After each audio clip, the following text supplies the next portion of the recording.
মানুষের জীবনটা হচ্ছে আসলে এরকমই।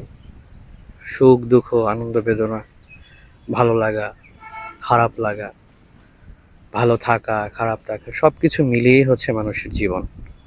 তবে সবকিছু আসলে মেনে নিতে পারলেই হচ্ছে মানুষের জীবন সুন্দর। সেক্ষেত্রে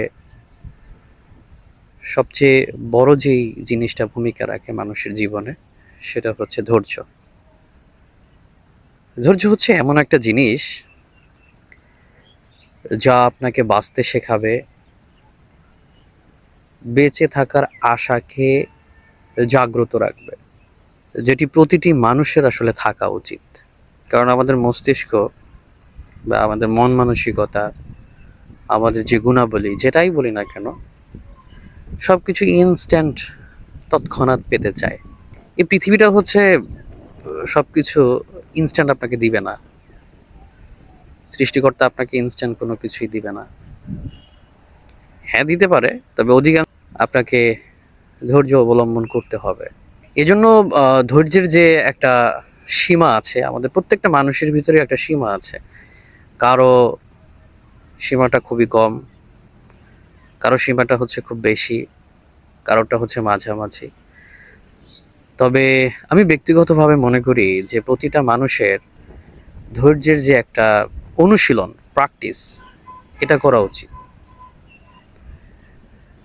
আপনি একটা নির্দিষ্ট কিছু চাইছেন, খুব প্রবলভাবে চাইছেন, তো সেই চাওয়া এবং পাওয়া, এই দুটোর ভিতরে মূল পার্থক্য বা ব্যবধান হচ্ছে আপনার ধৈর্য। আপনার ধৈর্য আপনাকে কাঙ্ক্ষিত বস্তু পাওয়ার যে আকাঙ্ক্ষা, সেটা অবশ্যই পূরণ করতে পারে, যদি আপনি ঠিকভাবে ধৈর্য অবলম্বন করতে পারেন। আসলে শুধু ধৈর্য অবলম্বন করলেই হয় না, এর পাশাপাশি আমাদের চেষ্টা, অবিচল চেষ্টাও থাকা দরকার। তবে চেষ্টা আমাদের কম বেশি সবারই থাকে। তবে আমার মনে হয় যেটা সবচেয়ে বড় যে জিনিসটা, সেটা হচ্ছে ধৈর্য। আমাদের প্রতিনিয়ত ধৈর্যকে লালন এবং পালন করার মানসিকতা আসলে তৈরি করতে হয়। দিন শেষে দেখা যায় আমরা যেই বস্তুগুলো বা যেগুলো পাওয়ার জন্য আসলে কষ্ট করেছি, শ্রম দিয়েছি, চেষ্টা করেছি, পাশাপাশি আমরা ধৈর্য অবলম্বন করেছি, সেগুলোই আসলে আমরা পাই, বা কিছুটা হলেও বা অধিকাংশটা পাই। কোনো কিছু পেতে হলে আসলে দৃঢ় যেরকম চেষ্টা থাকা দরকার, সেরকম আপনার দৃঢ়তা থাকা দরকার।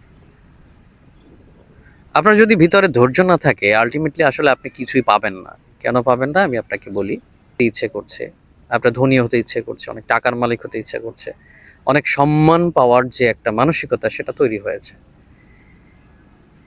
আপনার যদি ধৈর্য না থাকে, আপনার এই যে ডিসিশনটা, এই যে পাওয়াটা, তা একটু পরেই, সামান্য কিছুক্ষণ পরে আপনার এই চাওয়াটা পরিবর্তন হয়ে যাবে।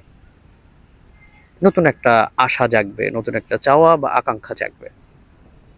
এরপরে এর কিছুক্ষণ পরে আপনার সেই চাওয়াটাও পরিবর্তন হয়ে আর একটা নতুন চাওয়া আসবে। তো আলটিমেটলি দেখা যায় আপনার আসলে গেইন বা পাওয়া, এটা আসলে কিছুই থাকে না। কিন্তু আপনি যদি ঠান্ডা মাথায়, ঠান্ডা মস্তিষ্কে, চুপিসারে আপনার চেষ্টা চালিয়ে যান, আপনার ধৈর্য যদি অবিচল থাকে, ইনশাল্লাহ আপনি সেটা পাবেন। এই ধৈর্যকে বাড়ানোর কিছু উপায় আছে। আসলে এটা ব্যক্তিভেদে আসলে ভিন্ন ভিন্ন রকম হয়। দ্বিতীয়ত হচ্ছে, আমরা সোশ্যাল মিডিয়াতে যেই জিনিসটা বর্তমানে বহুল প্রচলিত, সেটা হচ্ছে রিলস দেখা। রিলস মানে আমরা তো জানি যে খুব অল্প সময়ের ভিতরে কিছু কন্টেন্ট থাকে, সেগুলো দেখা বা ভিডিও দেখা। তো আমরা করতেছি কি, প্রতিনিয়ত এগুলো স্ক্রল করতেছি, একটা নতুন নতুন রিলস আসতেছে, মানে আমরা দেখতেছি।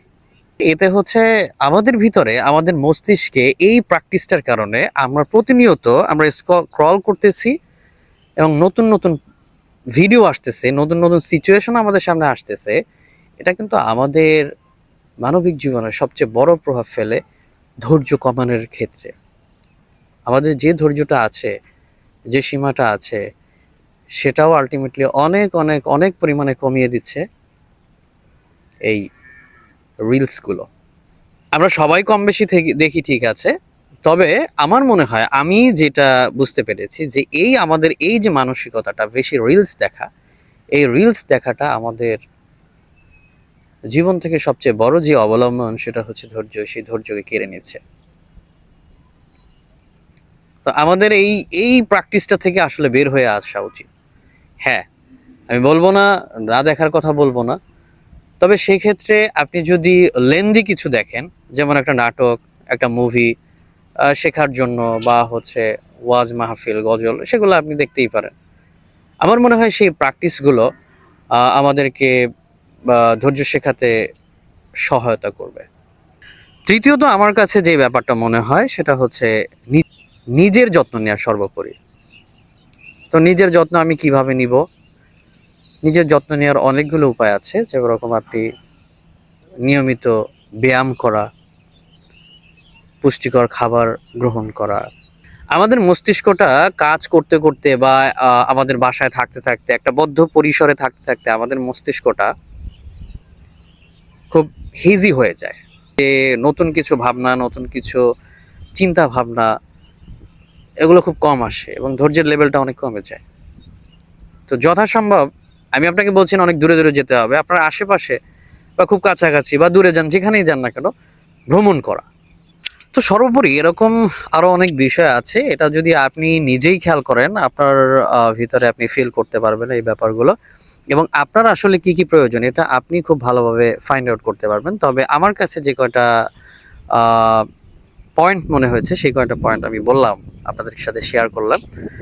তো এভাবে আমার মনে হয় ধৈর্য অবলম্বন করে, এবং চেষ্টা, এবং কনসিস্টেন্সি বজায় রেখে, অর্থাৎ নিয়মিত কাজ করার যে প্রবণতা, এটা যদি আমরা করি, তাহলে অবশ্যই আমরা ইনশাল্লাহ সফলতা অর্জন করব, এবং আমাদের কাঙ্ক্ষিত লক্ষ্যে ইনশাল্লাহ আমরা পৌঁছতে পারবো। অর্থাৎ আমরা যারা আখিরাতে বিশ্বাসী বা পরকালে বিশ্বাসী, আমার মনে হয় আমাদের দুনিয়ার জীবনটাও সুন্দর হবে, এবং আখিরাতের জীবনটাও সুন্দর হবে, আমরা যারা পরকালে বিশ্বাসী। সবাই ভালো থাকুন।